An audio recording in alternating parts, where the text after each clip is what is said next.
That's where this game becomes interesting, and that rule there is what makes this game special. In World Wonders, players will be competing over 10 rounds to get the most victory points. Players will be doing so by building the most dope city that they can with these polyomino pieces.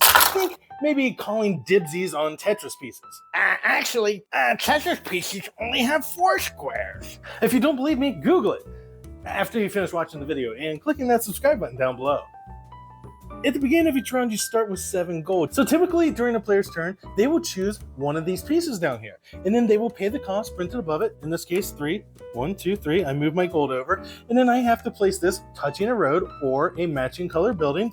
See how it has these little symbols on there. Those allow you to move your resources along this resource track. So here I get 2 bumps on green. And you want to move up on these resource tracks because at the end of the game, those will give you points. And you kind of want to evenly move them along because you'll get points equal to the lesser of all of your resources.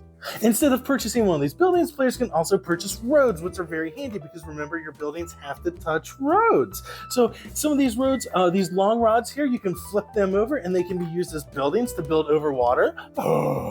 Or in addition to that, there is a segmented road, which can be handy because not only does it take up 5 squares, but you can also use it to twist and turn and navigate through your busy city, giving you a little more flexibility. And always buy the 5 piece if you can. Another option is you can purchase these towers. These towers can be placed anywhere on your board as long as they're touching a piece, like a piece of cardboard. So these can come in handy because off of these you can start building roads, because roads can only be built off of other roads. So these towers will allow you to just kind of start plopping down roads in the middle of your player board, which can come in handy if you kind of maybe work yourself into a corner. The only bad side about these is there's only 1 up for auction each round, so at most there will only be 10 for the whole game. Then I mentioned the game takes place over 10 rounds. And speaking of rounds, these pieces aren't replenished until the beginning of the next round. So if you see a piece out there that you want, you better get it. And get it before your friend or your frenemy gets it right before you do. Or if none of these things tickle your fancy, you can also call dibsies on player order. So these little tokens here will allow you to go first or second. And turn order in this game is pretty doggone important. So going first in a round is quite the big deal. And plus you get to take your little piece and set it on top of that. And probably the main reason that you're watching this video is because you've seen these fabulous little monument meeple piece things. Anywho, those are kind of the star of the show. So these are not only a great way to get chunks of points, but also beautify your little player board here. And if this wooden Machu Picchu doesn't get you excited, I don't know, check your pulse. You're probably dead. Or maybe even this little Trojan horse, or this adorable little Great Wall of China. Or maybe even the Colosseum that looks suspiciously like a butthole. And each one of these special monuments does have some requirements on them. It will list like a shape that they take up and some adjacent pieces that they must touch. For instance, this Trojan horse. It takes up 2 spaces, has to be next to a road, and touch a great H building, which is what I have right here. What a great place for the little horse. So I know what you're thinking, Beard, how much do one of those cost? If one of these lowly tiles out here costs 2 to 5 coins, those must cost a fortune. Well, they do, and they don't. It's complicated. And what did it cost you? It cost me everything. They cost everything that you have. Everything that's left. So, do you buy it on turn 1 when you have 7 gold left? That's a lot of gold to spend on something. Or do you wait until you're just down to 1 or 2 gold and you spend that? Because in order to get these, you have to spend all of your money that you have remaining.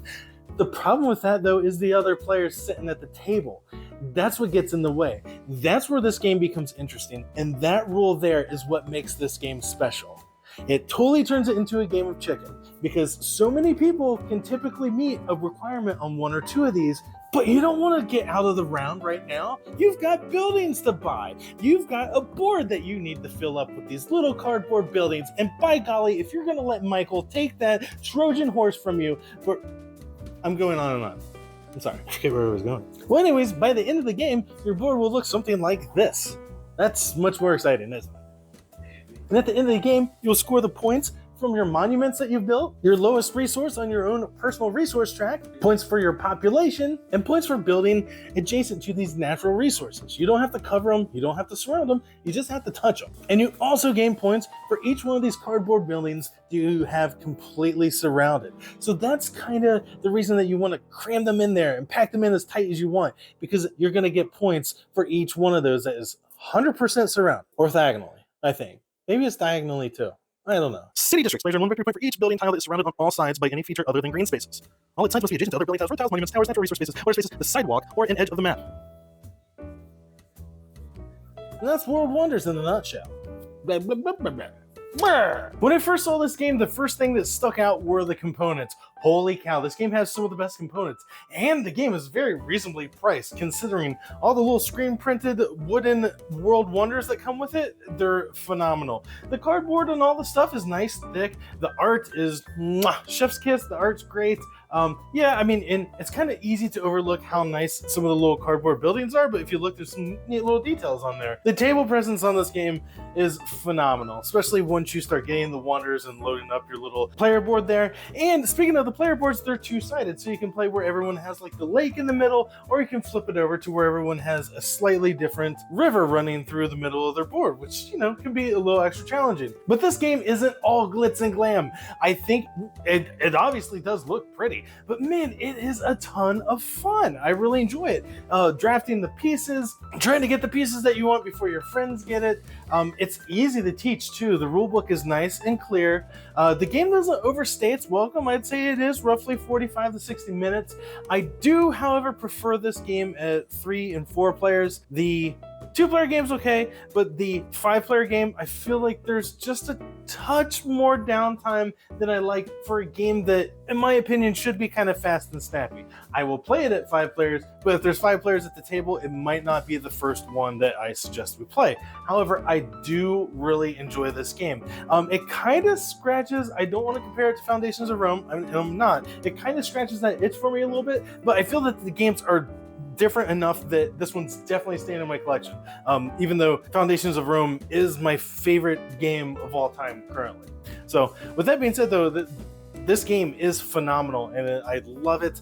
I do wish, however, that they would have gave you 5 player aids. They only gave you 3, and it's, you know, double-sided, but I guess, I mean, for the money you are getting quite a lot of very nice components, so I guess I can't really complain too much about, oh, I wish there was 2 more player aids. Whatever, I kind of feel stupid for even mentioning that. But what takes this game from being a good game to being a great, phenomenal game is one rule. And that rule is the amount of money you have to spend to get the monuments. If the monuments had different prices on them, who cares, whatever, it wouldn't have been nearly as exciting. But since they cost all of your money that you have left, it creates this tension around the table where everyone's playing chicken. You want Machu Picchu because you have a place for it, but so does Gary. But when's Gary going to spend all of his money to get it? Do you spend your $7 now to take it before Gary gets it? Or do you wait maybe a couple rounds? Well, you know what? Gary could use that purple L-shaped tile right there. That would do him really good. I bet he buys that first. But is Gary looking at your board too? Is Gary thinking about taking Machu Picchu right from your greasy little fingers? Because he might be. And that rule, for me, is what makes this game one of the top 10 games I played released in 2023. This game is definitely staying in my collection, and I'm going to give it 4.5 out of 5 beard strokes because it is that good. So definitely check this one out if you can. Pick it up, it's great. And if you found this episode entertaining or informative, please consider clicking that subscribe button. Thanks again for watching another episode of Rolling with the Beard.